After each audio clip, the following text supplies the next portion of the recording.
Presidenta.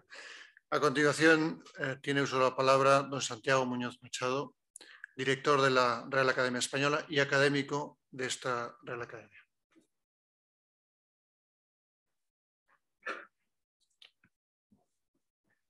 Señor, la historia e incluso la vida corriente en la Inglaterra de hoy dan una impresión abrumadora de continuidad. Nunca ha prescindido este país de ninguna de sus instituciones esenciales, sino que las acumula y superpone en estratos, todas vivas al mismo tiempo, desde no se sabe cuántos años de historia. Esto se debe a que nunca hubo en Inglaterra revoluciones como las continentales. Mejor dicho, hubo una, la gloriosa de 1688, pero aún así todos se han atenido a la interpretación sostenida en la History of England más influyente, la de Thomas Babington Macaulay, publicada a mediados del siglo XIX, según la cual la gloriosa no fue verdaderamente una revolución, porque lo único que había hecho era eliminar los obstáculos sobrevenidos al ejercicio de las viejas libertades y al cumplimiento de las antiguas constituciones inglesas.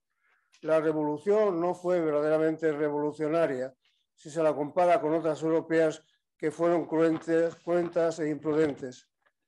Frente a los turbulentos vaivenes a que han sido sometidos los demás pueblos europeos, la gloriosa se correspondió muy exactamente con el espíritu inglés.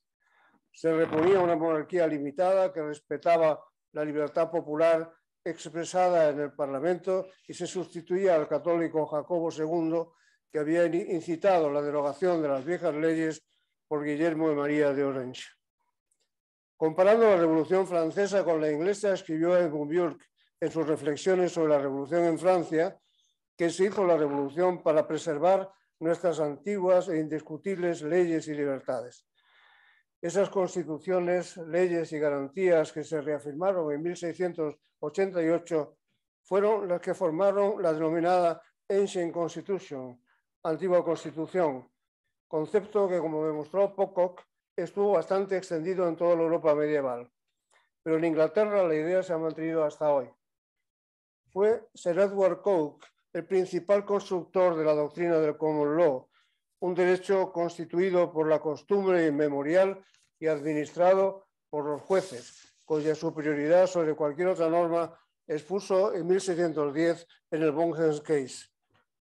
Todas las veces que en la historia de Inglaterra ha sido preciso establecer la soberanía del Parlamento, ha aparecido la doctrina de la Ancient Constitution, el cuerpo de tradiciones que ha servido inmemorialmente para justificar la comparación de la soberanía entre el monarca, la compartición de la soberanía entre el monarca y el pueblo y determinar el valor superior de las leyes surgidas de este pacto. Ni que decir tiene que Isabel II ha reinado bajo estas premisas. No hay en Inglaterra una constitución escrita y el régimen de la monarquía parlamentaria implica que la soberanía reside en el Parlamento, cuyo poder no tiene límites. Sin embargo, durante el reinado de Isabel II se han producido las dos crisis más importantes que han afectado a este modelo en los últimos siglos. La primera ha resultado de la Convención Europea para la Protección de los Derechos Humanos y Libertades Fundamentales de 1950. La segunda, de la aplicación de algunos principios esenciales del derecho comunitario europeo.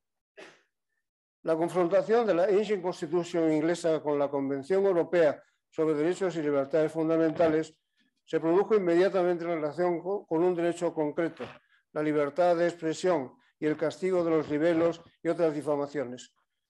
Los principios del Common Law, que habían venido rigiendo en Inglaterra desde el siglo XVI, estaban basados en una construcción del propio juez Coke, ya mencionado. En 1606 emitió un informe titulado De Libellis Famosis en un asunto que había conocido aquel año la Cámara Estrellada, que sirvió para establecer los diversos tipos de libelo punible. Distinguía entre el libelo criminal, el obsceno, el libelo privado y el sedicioso.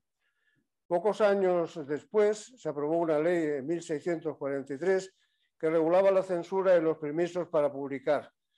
Contra esta ley arremetió John Milton en su famosa Areopagítica, que generó un debate lo suficientemente importante como para que la censura previa fuera sustituida. No obstante, como se ocuparía de recordar Blackstone a mediados del siglo siguiente, en sus comentarios al derecho de Inglaterra, publicados a partir de 1765, la eliminación de la censura no implicaba la supresión del régimen del common law contra el libelo, de lo que se seguía que el castigo de los liberos inmorales, traidores, cismáticos o sediciosos era perfectamente compatible con la libertad de expresión. Este régimen del common law pasó a América con la globalización y allí se hizo y se mantuvo vigente hasta la sentencia del Tribunal Supremo New York Times versus Sullivan de 1964, que estableció principios más matizados y favorables a la libertad de prensa y comunicación, hoy generalizados en todos los sistemas constitucionales. Inglaterra, sin embargo, seguía al margen de estas novedades y aplicaba un common law sobre libelos poco diferente con la libertad de prensa, hasta que el Tribunal de Estrasburgo dictó una serie de sentencias en las que declaraba que el derecho inglés era contrario al artículo 10 de la Convención Europea que garantizaba la libertad de comunicación. Fueron las sentencias Handyside versus Reino Unido, Sunday Times versus Reino Unido, Observer y Guardian versus Reino Unido de 1976, 79 y 91 respectivamente.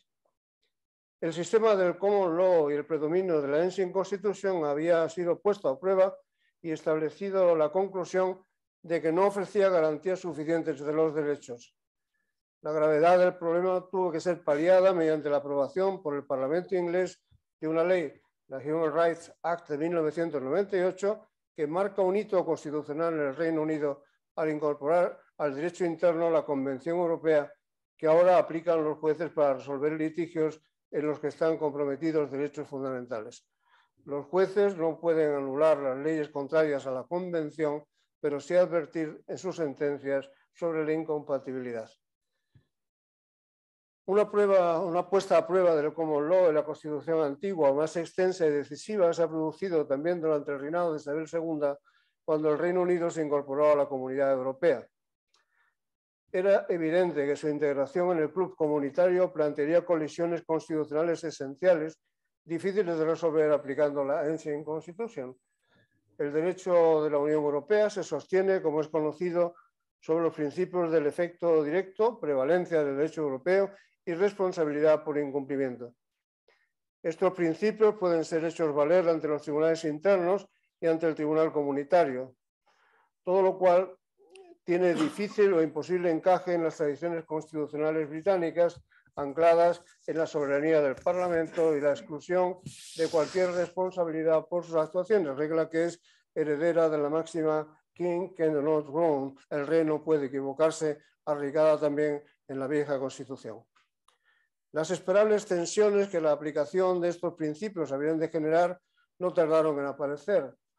La ocasión primera fue un conflicto que afectó a ciudadanos españoles que emprendieron la última gran batalla marítima contra Gran Bretaña, esta vez sin galeones, bergantines, galeras ni corbetas, sino con barcos de pesca, pero ha dado lugar a una de las más importantes controversias con las que se ha enfrentado el derecho europeo, el conflicto sobre los derechos de pesca en el Gran Sur.